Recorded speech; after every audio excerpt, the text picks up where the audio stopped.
Class 10th में हर एक बच्चे का एक सपना होता है कि वो इस साल एटलीस्ट 95% से ऊपर स्कोर कर पाए, पर हर बच्चा उसे अचीव नहीं कर पाता। क्यों? क्या उसकी मेहनत में कमी होती है? मेहनत हर एक बच्चा करता है, दिक्कत आती है कि वो मेहनत सही डायरेक्शन में हो रही है या नहीं हो रही। आज की इस वीडियो में मैं 5 स्टेप आपको ऐसे बताने वाला हूं जिसको आप फॉलो कर सकते हो अपने क्लास 10th में 95% से ऊपर लाने के लिए।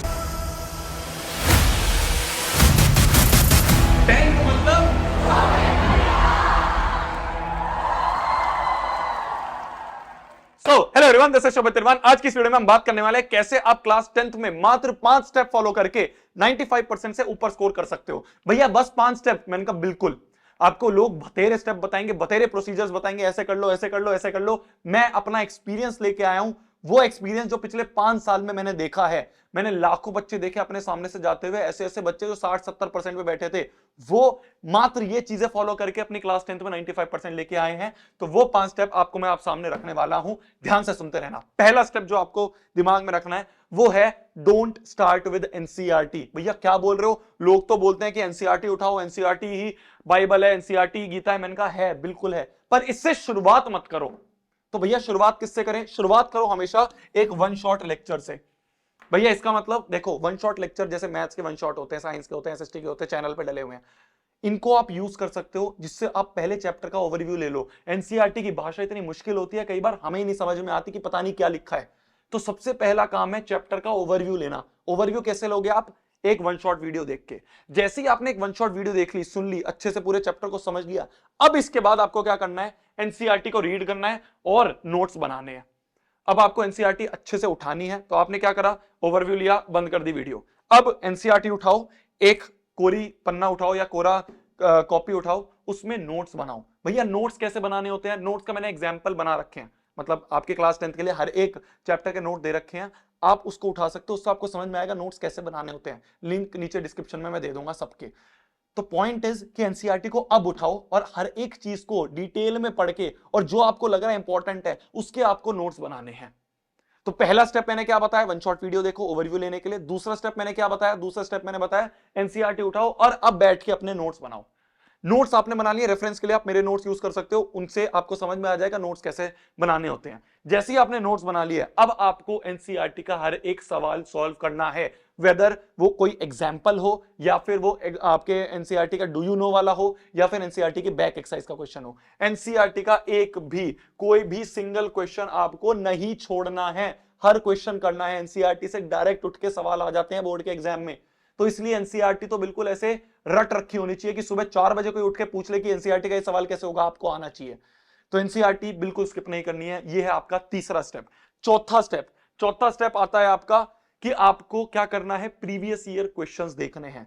जिस भी चैप्टर को आपने उठाया, वापस से रिवाइज करते हैं क्या पढ़ा हमने अभी या क्या समझा हमने अभी। चैप्टर उठाया, वन शॉट वीडियो देखी, एनसीईआरटी पढ़ी, नोट्स बनाए, एनसीईआरटी के नोट्स बनाने के बाद एनसीईआरटी सॉल्व करी। अब क्या करा? उसी चैप्टर के प्रीवियस ईयर क्वेश्चंस देखो। भैया प्रीवियस ईयर क्वेश्चंस कहां से मिलेंगे? गूगल पे जाओ, लिखो, जैसे आप मैथ्स कर रहे हो तो maths chapter 1 previous year questions class 10th, बहुत सारी वेबसाइट है, किसी भी वेबसाइट के सारे प्रीवियस ईयर क्वेश्चन कर लो। समझ में आई मेरी बात? तो उससे क्या हुआ? आपको पता चल गया कि यार सीबीएसई किस तरह के सवाल पूछती है और सीबीएसई के किस तरह से सवाल और आगे पूछ सकती है। वो आपको कैसे पता चलेगा? भाई प्रीवियस ईयर से तो आपको पता चल गया पिछले सवाल, पिछले सालों में कैसे क्वेश्चंस आए थे। अब आगे कैसे आने वाले हैं वो कैसे पता चलेगा? वो पता चलता है आपको क्वेश्चन बैंक से। क्वेश्चन बैंक्स, आपको वो क्वेश्चन बैंक लेनी है जो कि मार्केट में रेपिटेड है, पिछले 5-6 सालों से है, उसको पता है कैसे आप क्वेश्चन सीबीएसई पूछती है। क्या मेरी बात समझ में आ रही है? मैंने जितने क्वेश्चन बैंक इस समय है मार्केट में, मेरा यार कुछ नहीं है किसी से रिलेशन, मेरा ये है जितने भी आ रहे हैं मैं सारे लेके आता हूं स्टेशनरी से, साइड वाली स्टेशनरी पे जाता हूं, जितने भी ब्रांड के हैं सारे ब्रांड के लेके आता हूं, देखता हूं, एनालाइज करता हूं, जो आपके लिए बेस्ट है वो मैं बताता हूं।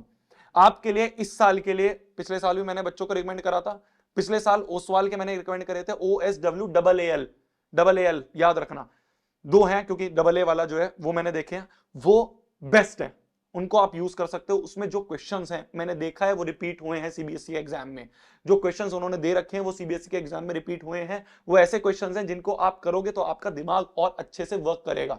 हर एक चैप्टर के उन्होंने क्वेश्चंस डाल रखे हैं, उनके सॉल्यूशन दे रखे हैं, हैंड रिटन सॉल्यूशंस भी डाल रखे हैं टॉपर्स के, बहुत सारी अलग अलग नोट्स वगैरह भी डाल रखे हैं, तो आप उसको यूज कर सकते हो। ठीक है, ओसवाल का आप इस साल के लिए यूज कर सकते हो, चाहे वो मैथ्स हो गई, चाहे वो साइंस हो गई, चाहे वो एसएसटी हो गई, जाके ले सकते हो। आपको लिंक चाहिए, मैं लिंक दे दूंगा। आप चाहते हो आप जाके स्टेशनरी से खरीदो, आप स्टेशनरी से खरीद लो, जहां सस्ता मिले वहां से खरीद लो। तो पहला स्टेप ओवरव्यू लिया चैप्टर का, दूसरा स्टेप एनसीईआरटी पढ़ के उसके नोट्स बनाए, तीसरा स्टेप एनसीईआरटी के क्वेश्चंस करे, चौथा स्टेप प्रीवियस ईयर क्वेश्चन करे, और क्वेश्चन बैंक में जो उस चैप्टर के क्वेश्चन है उस वाले के वो सारे क्वेश्चंस कर लो। जब भी टाइम मिले उठा के 10 क्वेश्चन कर लिए, जब भी टाइम मिले उठा के 10 क्वेश्चन कर लिए। मैं मैथ्स के जो लेक्चर्स लेता हूं अपने बैच में, उसमें भी बहुत सारे क्वेश्चंस मैं उस वाले के यूज कर लेता हूं। क्यों? क्योंकि मेरे को काफी अच्छी लगी इस साल में उनकी बुक, बहुत सारी रिसर्च करके उन्होंने बनाई हुई है। लास्ट स्टेप जो है आपका वो होता है रिवीजन, रिवीजन, रिवीजन। रिवीजन करने का सबसे बेस्ट तरीका ये होता है कि कोई भी टेस्ट मत छोड़ो, कोई भी आपकी वर्कशीट्स मिलती होंगी स्कूल से वो मत छोड़ो, कोई भी हाफ ईयरली वगैरह के एग्जाम्स मत छोड़ो। ये सबसे बेस्ट तरीका होता है रिवीजन का। भैया ये तो टेस्ट हो रहे हैं, इससे रिवीजन कैसे हो रही है? मैंने कहा मेरी जान एक बात सुन, जब तू टेस्ट देके आया, तेरे से कुछ क्वेश्चंस नहीं हुए, उन क्वेश्चंस को उठा, कौन से कॉन्सेप्ट के आए हैं वो कॉन्सेप्ट रिवाइज कर, हो गया रिवीजन। इसे रिवीजन कहते हैं। कभी भी रिवीजन ऐसे नहीं होता कि पूरा चैप्टर उठाया और रिवाइज करने बैठ गए, ये सबसे बेकार स्टेप है रिवीजन का। क्या मेरी बात समझ में आ रही है? तो इस तरह से हमें रिवीजन करता हुआ चलना है। बच्चे क्या करते हैं, पहला चैप्टर अप्रैल में पढ़ा है, अगले साल मार्च में एग्जाम है, तो बच्चे भूल ही जाते हैं पहले चैप्टर में क्या पढ़ा था। तो रेगुलरली उस चैप्टर को रिवाइज करते हुए चलो मेरी जान, जिससे कि ऐसा ना हो आखिरी में तुम ब्लैंक हो जाओ कि यार क्या था चैप्टर नंबर 1। समझ में आ रही है मेरी बात? ये 5 स्टेप हैं, इन 5 स्टेप से आप अपने क्लास 10th में 95% ला सकते हो। इसके अलावा कुछ नहीं करना, कुछ भी नहीं करना। ये बेयर मिनिमम है, इसको यूज करो, आप फोड़ के आओगे। क्या मेरी बात समझ में आ रही है? तब तक के लिए वही पढ़ना है, फोड़ना है, कहर मचा देना, आग लगा देनी। आई होप आपको चीजें समझ में आई होगी। अच्छी लगी तो चैनल को सब्सक्राइब कर सकते हो, और हम मिलते हैं इसी तरह की अगली वीडियो में। बाय बाय, जाओ पढ़ लो, बाय बाय। चलो अब यूट्यूब बंद कर लो, पढ़ लो, बाय।